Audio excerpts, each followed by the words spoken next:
Huli na ang pagsubok ng kontrol sa sarili.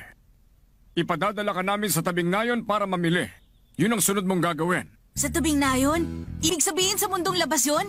Tandaan mo, para lamang ito sa pagsubok. Dapat makapamili ka at makabalik sa loob ng isang araw. At dapat magawa mo ang lahat ng yun nang hindi nagkukulay apoy ang mga mata mo. Pero para sa pagsubok na ito, pwede kang pumili ng tutulong sa'yo. Kaya mag-isip ka maigi at pumili ka na mabuti. Maliwanag ba yon? Talaga? Kailangan mamili?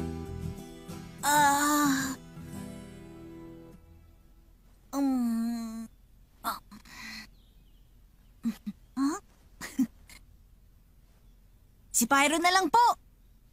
Ha? Ikaw ba sineseryoso mo ito? Para sa buong tribo ang bibilin mong bagay.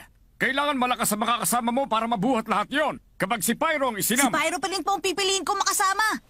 Sigurado akong wala akong magiging pagsisisi pag siya ang kasama ko. Kung yan ang gusto mo. Ayos! Pyro! Narinig mo ba yun? Oo. Pero okay lang ba na ako? Oo naman. Dahil kung hindi ikaw, hindi okay.